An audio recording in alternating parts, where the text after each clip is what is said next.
Halo semuanya, aku Melinda Valencia sebagai mahasiswa program studi S1 Biologi dari Universitas Indonesia.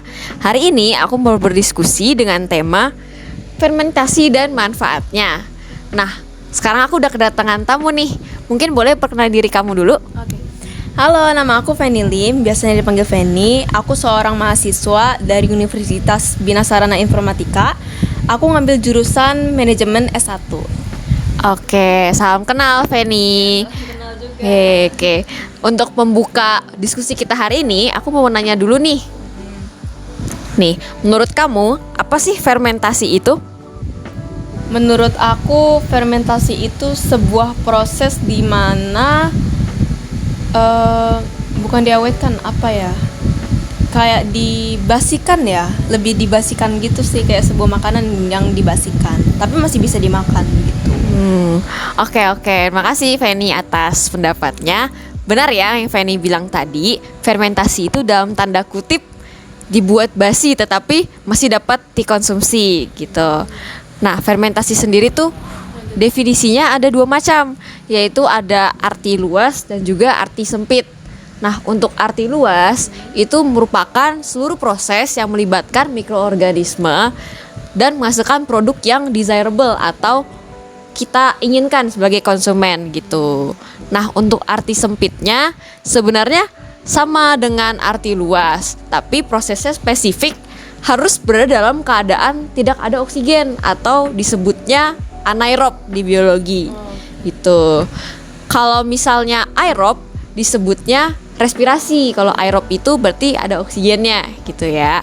Nah, respirasi itu ibaratnya kalau di kita sebagai manusia tuh kita bernapas, menghirup oksigen lalu mengeluarkan karbon dioksida gitu. Selain kebutuhannya yang berbeda, yang membedakan kedua definisi tadi itu juga adalah produknya. Kalau bisa dalam arti luas, produknya itu bisa bermacam-macam, tergantung kamu mau buat apa gitu ya. Yang penting melibatkan mikroorganisme seperti tadi gitu. Tapi kalau misalnya dalam arti sempit, itu produknya spesifik, biasanya berupa etanol atau alkohol yang biasa kita manfaatkan, atau bisa juga asam laktat dan lain sebagainya, tergantung dari mikroorganisme apa yang kamu gunakan gitu. Oke, selanjutnya aku mau tanya lagi nih. Apa aja sih produk fermentasi yang kamu ketahui? Produk fermentasi yang aku ketahui, tapai, keju, tempe, ya kayak gitu sih. Oke, bener ya. Nah, di sini aku juga punya beberapa gambar nih. Ada yogurt juga terbentuk dari proses fermentasi. Lalu ada roti juga pakai ragi kan ya buatnya gitu. Jadi melibatkan mikroorganisme juga. Lalu ada juga kombucha. Pernah dengar kombucha nggak? Ya. Dari TikTok. Tuh, kombucha juga dibuat dari proses fermentasi. Lalu ada keju seperti tadi kamu bilang dan juga tempe gitu. Nah, menurut kamu apa sih yang membuat suatu produk atau makanan itu disebut sebagai hasil dari fermentasi? Karena ya itu dibasikan tapi masih bisa dimakan gitu. Walaupun rasanya agak beda ya, cuma masih bisa dimakan. Dan kata orang sih yang aku dengar, gizinya itu lebih tinggi katanya gitu. Oke, pokoknya makanan fermentasi itu yang melibatkan mikroorganisme dalam buatannya gitu ya. Berarti kalau misalnya nggak ada mikroorganismenya bukan fermentasi gitu. Oke, selanjutnya menurut kamu apa sih manfaat dari fermentasi? Tadi kan kamu udah sempet nyebutin ya tentang gizinya yang lebih tinggi gitu. Itu benar. Tapi aku mau ngerangkum nih, yang aku tahu itu manfaatnya ada 5.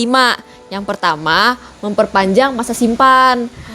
Anggaplah susu sapi yang mentah ini kamu nggak olah, itu basinya lebih cepat dibandingkan kamu olah dulu jadi yogurt atau keju. Itu kan daya simpannya lama ya kalau misalnya yogurt dan keju gitu.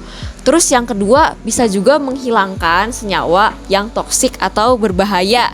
Contohnya, kamu tahu nggak kalau misalnya di singkong itu ada yang disebut sianida? Pernah dengar sih dari berita, tapi udah lama sih itu. Katanya memang di singkong itu ada sianidanya. Ya, nah itu kan bisa berbahaya ya kalau misalnya terkonsumsi dalam jumlah banyak gitu. Tapi dengan fermentasi dari singkong seperti tapai atau fufu tuh yang biasa kamu bisa temui di orang Afrika gitu ya. Itu tuh karena sudah melalui proses fermentasi dulu, kadar sianidanya bisa diturunkan atau bahkan ditiadakan sehingga lebih aman untuk dimakan dibandingkan singkong yang masih mentah gitu. Lalu selanjutnya bisa juga menambah nilai gizi pada makanan. Contohnya kalau misalnya kita bikin tempe nih, itu kan dari kacang kedelai, lalu kita beri ragi berupa kapang, atau kapang itu disebutnya jamur tapi yang bentuknya itu seperti benang-benang halus gitu. Oh ya, aku pernah lihat sih. Nah, si kapang ini bisa menghasilkan karotenoid, zat yang disebut karotenoid, dan itu berperan sebagai antioksidan. Antioksidan ini dapat menangkal radikal bebas sehingga kesehatan kamu juga lebih terjaga gitu. Yang keempat, membuat makanan menjadi lebih mudah untuk diserap oleh tubuh. Contohnya di tempe tadi nih, kacang kedelai itu kan mengandung banyak protein ya, kayak udah sering dengar gitu. Dan protein itu merupakan suatu senyawa yang ukurannya besar dan kompleks, rumit gitu. Tapi setelah difermentasi oleh si kapang tadi, protein pada kacang kedelai itu bisa dipecah-pecah jadi lebih kecil-kecil sehingga tubuh kita juga lebih mudah untuk menyerapnya gitu. Lalu yang terakhir bisa juga untuk menambah aroma dan rasa dari makanan. Contohnya di anggur. Kalau misalnya kita makan anggur kan udah biasa gitu ya. Tapi ketika difermentasi dijadikan wine, itu memberikan aroma dan rasa yang lebih kaya gitu, lebih rich, dan juga harganya juga lebih tinggi dibandingkan anggur yang masih mentah. Selain itu mungkin bisa juga dilihat dari susu sapi. Kalau susu sapi kan biasa rasanya tawar ya. Tapi kalau sudah dijadikan yogurt, jadi ada cita rasa asamnya, manisnya, dan itu mungkin banyak diminati dibandingkan susu sapi yang masih mentah, masih tawar gitu. Oke, sekian diskusi pada hari ini. Terima kasih ya Feni sudah mau menjadi tamu ya di diskusi kali ini.